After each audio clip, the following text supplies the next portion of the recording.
E aí, gente, tudo bem? Meu nome é Ian, já fui monitor de cálculo da PUC, agora eu faço parte da equipe de experts do Responde Aí, e eu e o Arthur separamos algumas dicas para vocês mandarem bem na P3 dos cálculos.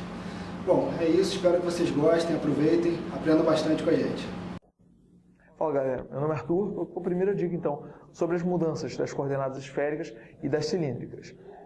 Já adiantando para você então, elas servem para simplificar o cálculo da sua integral. Às vezes fazer integral em x, y e z não seja tão simples, né, o seu cálculo. Em determinados momentos você mudando então para outras variáveis que também descrevam sua região, você pode ter uma resolução mais fácil da sua questão. Isso serve então, já analisando, quando você usa esfera, quando você usa cilíndrica. A esférica ela é boa só com as esferas, no geral. Não tem outras figuras que possam dar isso daí muito certo. Só se for elipsoide, né, que é aquela figura da esfera mais esticada ou mais apertada, dependendo de alguma direção. As cilíndricas elas são muito bem úteis para cilindro mesmo, para o cone e para o paraboloide. São as figuras que dariam muito certo com a cilíndrica ali. São figuras radiais, né? Quer dizer, elas estão girando ali em torno de um determinado centro. Tem um eixo principal. Estou analisando. Esféricas primeiro. Qual seria a mudança? E isso é bom que você escreva na prova para mostrar que você está entendendo o que você está fazendo, né? X seria ρ seno φ cosseno θ, Y seria ρ seno φ seno θ e Z é ρ cosseno φ. É grande de você lembrar assim a primeira vez, mas vale a pena gravar, porque isso é uma parada tão importante que se você tiver na veia é mais fácil de fazer na prova do que tentar desenvolver uma coisa do tipo. E aí tem um custo por você fazer essa mudança. Quer dizer, quando você passa de x, y e z para ρ, θ e φ, você facilita um pouco a sua integral, mas você tem que, então, trocar isso por uma outra coisa. Digamos assim, é o seu custo. É você adicionar isso aqui na sua conta. Ρ ao quadrado seno φ. Ao mesmo tempo que você simplifica a conta, você vai dar uma aumentada nela, no ρ ao quadrado seno φ. Mas, de qualquer jeito, como você vai ter limites certinhos aqui para ρ, para φ, para θ, essa integral aqui vai ser muito mais fácil que a outra que você tinha para fazer antes.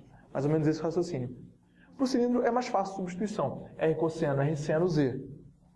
Quer dizer, o Z continua Z porque ele continua sendo uma variável do eixo ali do cilindro. Lembrando que essa variável pode estar sozinha, dependendo de onde está inclinado o seu eixo, né? Se for, por exemplo, um cilindro deitado em Y, a variável que fica sozinha é o Y. Ou então qualquer coisa do tipo, em X, mesma coisa.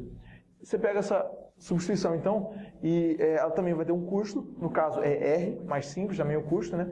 E aí você vai desenvolver a sua questão da forma que for. Só uma observação dentro disso, das mudanças cilíndricas, você tem a seguinte análise, você pode escolher o Z ou o raio para ser a sua análise da função, e o Z ou o raio para ser uma análise de constantes. Eu vou explicar o que eu estou dizendo, para não ficar muito teórico. Você pode ou dizer que o seu Z varia do zero aqui, para essa figura desse paraboloide que eu peguei, por exemplo. Marquei a altura máxima B e o paraboloide dado por essa função de x e y, né? Ou eu posso dizer que o Z varia de 0 até B e dizer então que o raio varia sempre do eixo Z aqui até o raio, ou seja, de 0 até o raio determinado da função. Ou eu posso fazer o contrário, eu posso dizer que o Z varia de 0 até a função, tá certo? E o raio vai variar na projeção, de 0 até R0. É meio estranho, né, pensar assim, mas basicamente analisa da seguinte forma. Um deles é uma constante que você simplesmente planifica no seu eixo, como por exemplo, planifiquei o Z aqui de 0 até B, ou então o raio de 0 até o R0. E a outra é a que vai funcionar então até a função. Porque se, por exemplo, se Z vai de 0 até B, então o raio tem que ir até essa parede que é a minha função. Ou a mesma coisa, quando o raio varia de 0 até R0, o Z necessariamente tem que variar de 0 até esse paraboloide aqui. Se eu boto, por exemplo, que Z varia de 0 até B, eu estaria pegando, na verdade, um cilindro aqui, na verdade, é uma caixa, né? E não esse negócio fechado, que é o paraboloide. Ou seja, tem que aparecer em um deles o limite do paraboloide e no outro o limite da constante. Que no momento que você planifica, ela vai aparecer. A dica aqui é sobre resolução das questões de diagonalização. E aí, no geral, essas questões não se tratam de interpretação. É mais uma questão de você saber a sua fórmula, o seu método, né? E aplicar essa receita. Bom, eu estou aqui então com um exemplo. Botei constantes em todos esses pontos, né? E vai parecer mais ou menos com essa cara a questão que eu vi na sua prova. No máximo vai ter uma constante dessas daqui igual a zero. Eu botei então constante A do x ao quadrado é a, do y ao quadrado b, c é a constante que multiplica x e y, d está multiplicando x, o e está multiplicando y, e o f é a constante, né? Tudo isso igual a zero. Tá certo, vai vir com uma cara parecida com isso daí. O que você faz a partir daí?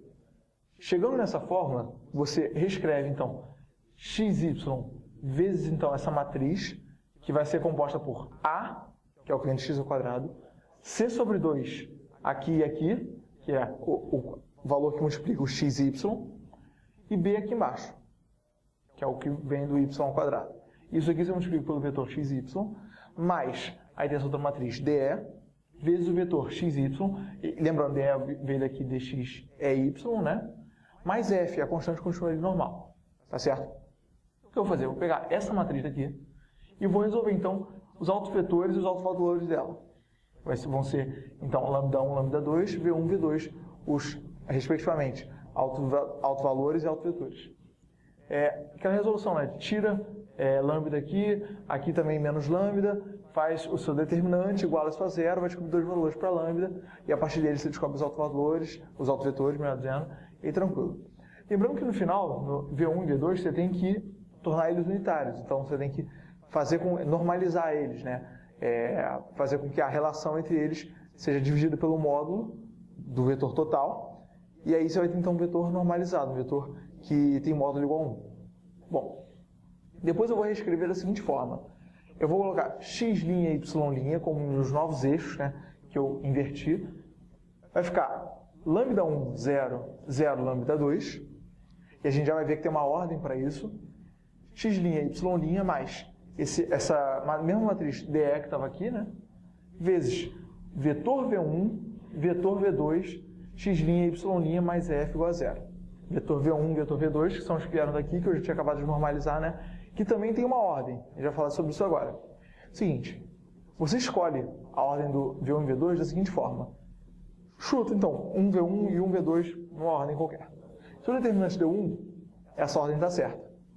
Se o determinante deu menos 1, você tem que trocar V1 com V2. E essa vai ser a sua nova matriz. Né? Porque, necessariamente, como esses dois estão normalizados, o determinante deles vai dar ou menos 1 ou 1, necessariamente. Beleza. Aí eu vou pegar, então, a ordem do V1 e V2 e eu vou aplicar essa ordem aqui no lambda 1, lambda 2. Tá certo? Eu vou escolher de acordo. Quer dizer, V1 veio antes, lambda 1 veio antes. V2 veio depois, então lambda 2 veio depois. Ou se eu tiver que trocar, exatamente o contrário. Sempre colocando, então, lambda 1 em cima e à esquerda, e o lambda 2, melhor dizendo, à direita e em cima, e lambda 2 à esquerda e embaixo. Tá, já botei a ordem e tudo mais. O que a minha questão vai querer, no final das contas? Ou ela vai querer, então, os novos eixos, que vão ser dados x' e y' pelos vetores V1 e V2, na ordem certa, já na ordem que o determinante dá 1, ou então ele vai querer a equação em x' e y'. Isso tudo depende só da resolução disso daqui. Bom, você vai ter determinados valores aqui, né, dados no V1, V2 e no lambda 1, lambda 2, você vai resolver essa matriz aí, e nós vai achar uma nova equação, que vai ser bem mais simples do que a outra equação que você tinha antes. Vai ser uma equação que, no determinado eixo que você tiver, vai ser um elipse certinho, um hiperboloide certinho, parábola, enfim, mas vai ser uma parada mais certinha, tá certo? E não essa coisa aberta aqui, cheia de termo. E esse é o objetivo, então, da diagonalização. Vai te pedir ou esse novo eixo, ou essa nova equação que vem a partir da resolução dessa matriz. Agora, a dica, então, é sobre Lagrange e seus pontos críticos. Como é que você analisa esse tipo de questão, né? Aqui vão vir com uma cara mais ou menos uma função f de x e y, que vai ser como se fosse a coordenada z, que é a função de x e y. Aí vai ter uma função qualquer com x ao quadrado, y ao quadrado, menos 3x, alguma coisa meio estranha, né? E dentro de um domínio R2 aqui, né? Ou seja, no plano XY, que é o domínio dela. Ou em um ponto apenas, que ela não existe, coisa do tipo. Quer saber então os pontos críticos da sua função? Como você faz isso? É uma análise que você divide em duas partes. Primeiro você olha dentro do espaço onde você está delimitando, né? E depois na fronteira desse espaço. Já uma observação, uma coisa que costuma cair é vir, por exemplo, essa função aqui, uma cara mais ou menos assim, que geralmente vem, né? E vem, por exemplo, g de xy menor ou igual a zero, onde g de xy é x ao quadrado mais y ao quadrado menos 1. Por exemplo, se você joga isso daqui aqui, você chega numa equação de uma esfera, onde x ao quadrado mais y ao quadrado menor ou igual a 1. É como se fosse, então, um espaço dentro da esfera de raio 1. Ou seja, está delimitado nesse espaço. Os seus pontos críticos, necessariamente, estão ou nesse espaço ou na fronteira dessa circunferência de raio 1. Esse que é o raciocínio. Bom, então a primeira parte, vamos olhar dentro, né? Vamos olhar o menor que 1 e não o igual a 1. O que você faz? Você deriva a sua função f de x, y para x e para y e acha, através da resolução desse sistema, um ou dois, ou enfim, determinados pontos lá, através dessa resolução. Esses pontos vão ser, então, já parte, né, da sua solução. Pegando esses pontos, você analisa, eles estão dentro da sua região, pode ser uma esfera ou pode ser sei lá, um quadrado, qualquer coisa do tipo, eles estão dentro do espaço g de x e y menor que zero? Se sim, o ponto é válido, o ponto então pode ser usado. Se não, o ponto tem que ser eliminado, ele não está mais valendo. Por exemplo, eu acho um ponto 1, 2, coordenada 1 para x e 2 para y. Bom, isso daí está fora da minha circunferência de raio 1, então necessariamente esse ponto está fora.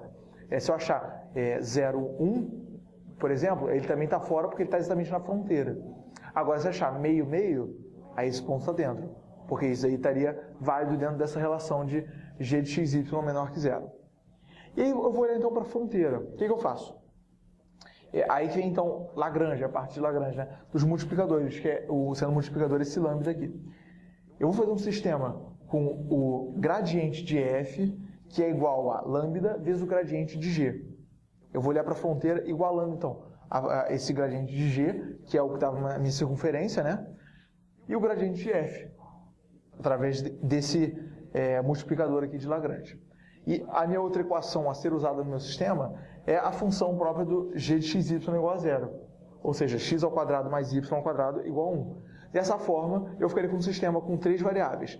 X, y e o multiplicador, o lambda. E eu estou com 3 equações. Aqui, repara, é o gradiente, ou seja, derivada parcial para x e para y. E aqui também derivada para x e para y.